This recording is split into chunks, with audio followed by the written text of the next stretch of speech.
Olá a todos, este é o canal Geopoliticando e hoje nós vamos colocar uma lupa mais uma vez em cima do maior laboratório de testes do mundo, que é a União Europeia. Aquilo que acontece lá, mais dia menos dia, acaba sendo empurrado para o resto do mundo. E aqui no Brasil nós já estamos vendo os primeiros reflexos disso, no que diz respeito a essa nova iniciativa que eles estão tendo aí dentro da agricultura. Eles querem literalmente substituir as áreas plantadas por mata. Nós já vimos isso acontecendo na Holanda, por exemplo, onde eles queriam e estão desapropriando 30% das áreas dos agricultores. Isso tem causado uma revolta bem grande naquele país.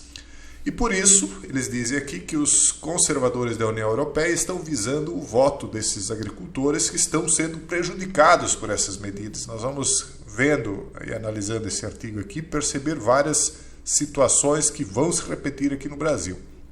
Inclusive, é uma tendência aqui no Brasil também que os partidos ditos de direita acabem angariando o voto dos agricultores. Mas o que está acontecendo de fato? Primeiramente, eles dizem o seguinte: dos quase 400 milhões de eleitores elegíveis na União Europeia, apenas cerca de 9 milhões trabalham na agricultura. Mas seu voto é o único a se antecipar às eleições europeias do próximo ano. O que eles querem dizer com isso e o que nós podemos extrair tudo de um único parágrafo como esse? Primeiramente, nós vemos que se são 400 milhões de eleitores e só 9 milhões deles trabalham na agricultura, numa conta rápida nós vemos que aproximadamente 2,25% dos eleitores são agricultores. Então nós vemos que realmente restou muito pouca gente nos dias atuais trabalhando na agricultura na Europa. 2,25% aproximadamente, se eu não estou enganado. Então isso não tem um peso tão grande eleitoral, embora acabe somando, obviamente. Se você acaba ostracizando toda uma classe, é normal que essa classe inteira vá contra você. Então, se a esquerda internacional está fazendo isso, está impondo políticas do que eu costumo chamar aqui de Greenman, né?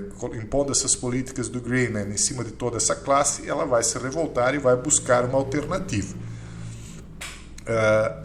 Outra coisa, não é apenas aquele eleitor que é agricultor que vai se revoltar com isso, porque ele tem parentes, ele tem amigos que não necessariamente sejam agricultores, e não só os parentes e amigos que vão ver a dificuldade dele, mas também tem as pessoas que são que indiretamente dependem da agricultura. Alguém que transporta as frutas, ele não é um agricultor, ele faz o transporte das frutas, legumes, enfim, dos produtos da agricultura.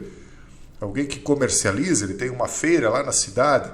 Alguém que percebe, né, porque aí já demanda um pouco de inteligência, a inteligência está cada vez mais rara. Alguém que percebe que, embora não tenha nenhum mínimo contato com a agricultura, ele depende de que o alimento saia da agricultura barato para que ele se alimente bem e de forma adequada. Então, quando você começa a atacar a agricultura, é óbvio que o alimento vai se tornar mais caro. Ah, mas tem alternativa, eles vão imprimir alimentos em laboratórios. Olha, se hoje nós já temos uma série de problemas de saúde por conta dos alimentos processados e ultraprocessados, você imagine se nós não tivermos mais acesso aos produtos básicos da agricultura, verduras, frutas, ou se isso encarecer ao ponto de que poucos vão ter acesso. Imagine como é que ficará a saúde das pessoas daí por diante. Então, à medida que os partidos políticos de todo o bloco mudam para o modo de campanha antes da votação de 24, os conservadores europeus estão montando uma campanha para garantir o voto dos agricultores em uma tentativa de capitalizar o descontentamento com as políticas do Greenman. Será muito fácil capitalizar esses votos, basta não atacar a agricultura. Não é do interesse de ninguém, na minha opinião, da classe média, da classe mais baixa e nem dentre os milionários. Isso é o interesse apenas daqueles que estão tão alto, tão distantes da vida do cidadão comum, né? Daquele que vai ao supermercado, daquele que vai à feira. Eles estão tão distantes disso que eles já não se importam mais. Eles têm a possibilidade de ter acesso a qualquer coisa porque o dinheiro para eles não faz diferença nenhuma. Mas até mesmo as classes mais ricas, os milionários, a classe média, a classe mais pobre, vai ser afetada diretamente por isso. Se não, na dificuldade de acesso pelo encarecimento do produto.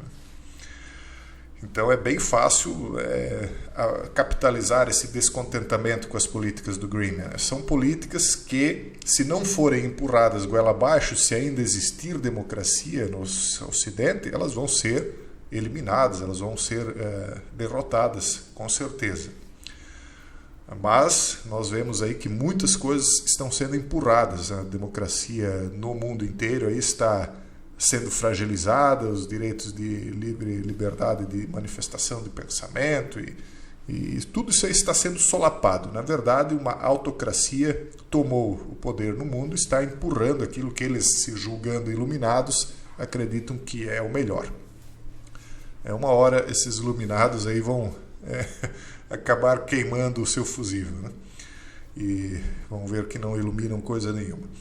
O Partido Popular Europeu, o maior grupo no Parlamento Europeu e um guarda-chuva para a direita política de centro, aproveitou a nova legislação para impulsionar a restauração da natureza, que está atualmente em negociação, como uma forma de se apresentar como defensor dos agricultores, dos interesses deles lá em Bruxelas, no Parlamento Europeu. A campanha é estratégica, dizem os especialistas. Os agricultores são um pequeno eleitorado, mas são incrivelmente vocais e poderosos. Eles se unem, né? E eles conseguem explicar para as pessoas o perigo que elas estão sofrendo quando eles estão sendo atacados. Isso quem disse foi o Walter van der Brug. Né? Eu acho que os agricultores aqui no Brasil estão muito quietinhos frente à ameaça que eles estão sofrendo. Eles acham que ainda não perceberam, porque eles ainda não chegaram às portas do que aconteceu na Europa, mas já deveriam estar abrindo a boca para defender o seu ganha-pão e aquilo que é o pão que nós comemos também, né? Eu estou aqui já me colocando ao lado deles há muito tempo e muitos estão bem quietos, não estão falando o que deveriam. Talvez porque não entenderam ainda, né? A situação deles também atrai simpatia, é o caso, né? E explora o descontentamento mais amplo com o ritmo acelerado das mudanças à medida que a Europa avança na legislação do Greenman destinada a combater aquilo que o Greenman aí não gosta, né? Então, muitas pessoas simpatizam com os agricultores, não só das áreas rurais, mas também das cidades menores, das áreas mais periféricas.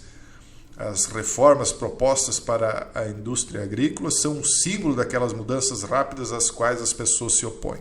Sim, porque nós estamos vendo imposições em cima de nossos filhos na escola, estamos vendo nossos direitos de manifestação sendo censurados, estamos vendo uma série de imposições vindas desses mesmos que atacam os agricultores. Então nós nos solidarizamos porque nós sabemos que há um inimigo, vamos dizer assim. Não é um inimigo porque as pessoas não são nossas inimigas, mas essa ideia que as pessoas têm é uma ideia inimiga de todos nós, né?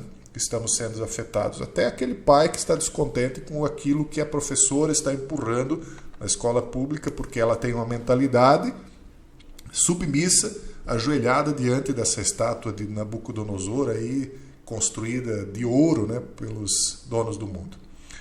Então, defender os agricultores faz parte de defender a si mesmo, né? E já provou ser um vencedor nas eleições na Holanda, onde o Farmer Citizen Movement, Amigos dos Agricultores, obteve uma grande vitória nas eleições provinciais em março, após uma campanha contra a repressão do governo às emissões de tarará nas fazendas.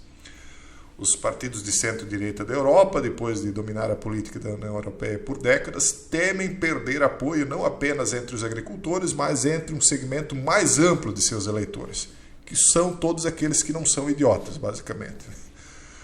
De acordo com o Pool of Pools do não sei das quantas aí, o EPP pode obter 161 assentos nas eleições europeias de 2024, abaixo dos atuais 177 assentos.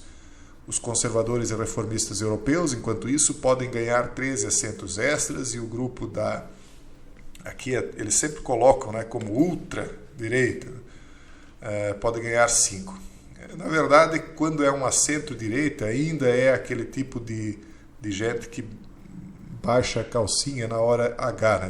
No fim, se não é uma pessoa mais firme, né, naquilo que está defendendo, quando chega a hora H, acaba sendo como um dente quebrado, sem confiança, não dá para usar para morder na hora que precisa, vamos dizer assim.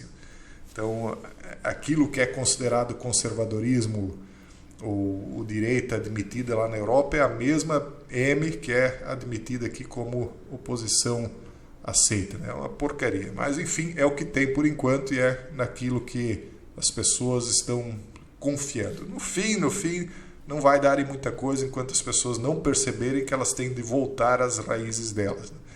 Mas, enquanto isso, né, vão sofrendo. Pessoal, esse é o vídeo de hoje. Espero que tenham aproveitado. Um forte abraço a todos e até o próximo vídeo, se Deus quiser.